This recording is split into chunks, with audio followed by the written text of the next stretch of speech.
The sun's out, you've got the win on Saturday, quarterfinal locked in. Must be a pretty happy camp today.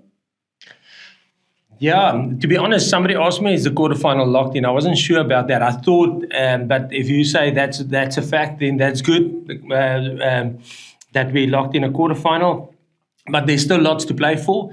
So I think, yes, although we're happy with the performance, and there was obviously a lot of pressure on us to get a performance and to get points. Every point counts because the log is so congested at the top.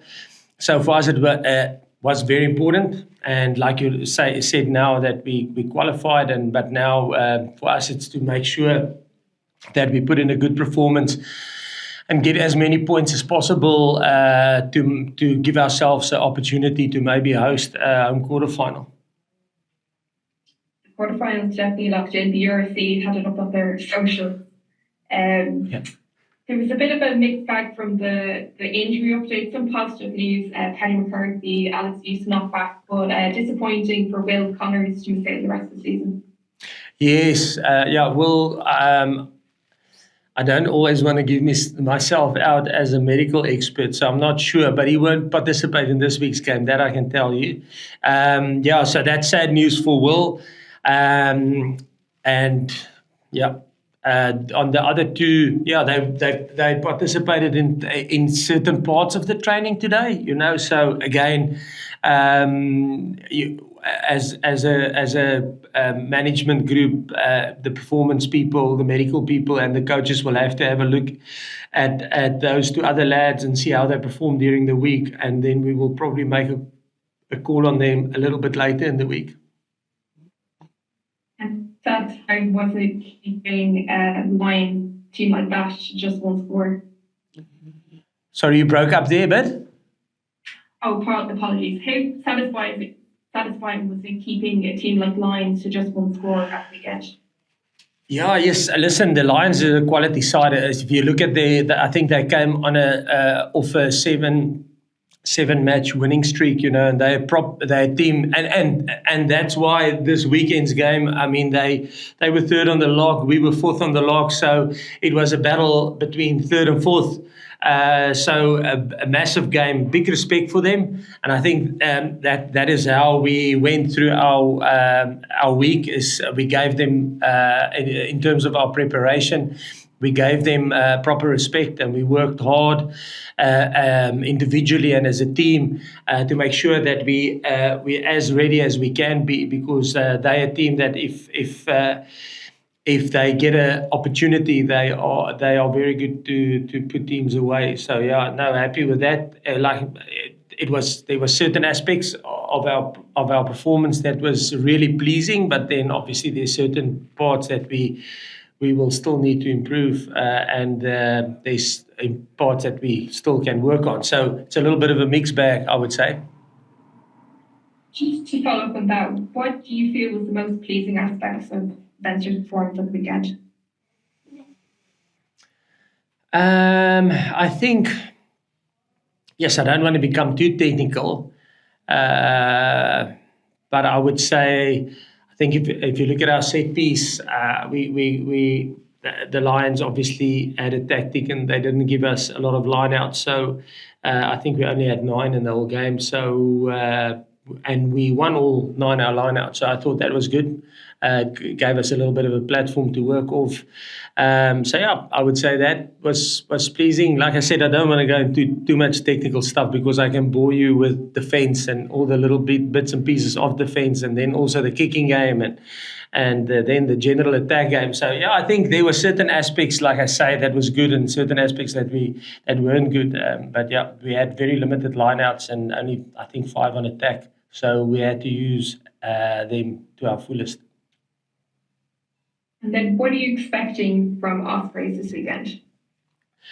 Ospreys is I think I said maybe a couple of weeks ago before Benetton, and it's a team that I don't think, when you look at where they're on the log, that probably is justified in terms of the quality of the team. I think there's 6 or 7 players from the Ospreys that were in the Wales squad for the Six Nations. So they're a quality outfit. They've got a good set piece, strong scrum, a good mauling team.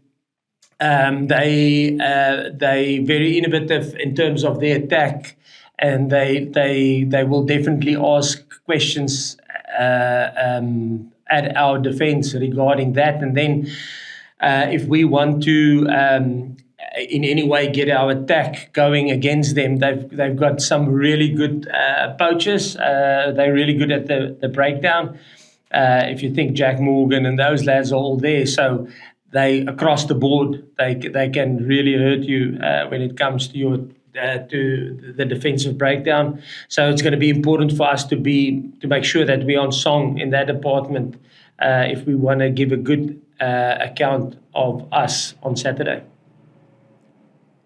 And how much of a challenge is this period? Like, it's a great thing having that Champions Cup final, but also having to manage running for the URC knockout rounds, and also given that it's coming to the end of a really long season for some players.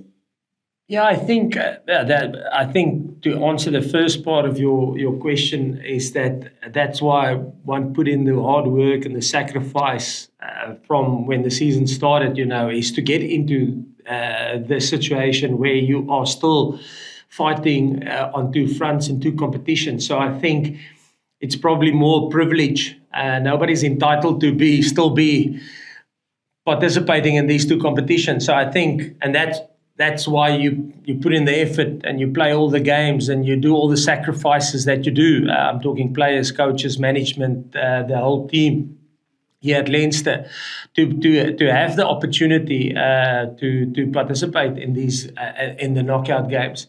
So I think it's more opportunity than a burden, I would say. And I'm not saying, and then on top of that, how tough is it to manage? Yeah, I think it's always difficult to try and perform on two fronts in two competitions, and that's what makes it so special, I think, in the Northern Hemisphere.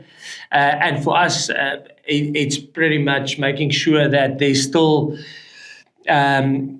making sure that the players are rugby ready, so wherever we can, making sure that everybody gets rugby exposure, that there's still some development in the squad, and that there's some combinations working together.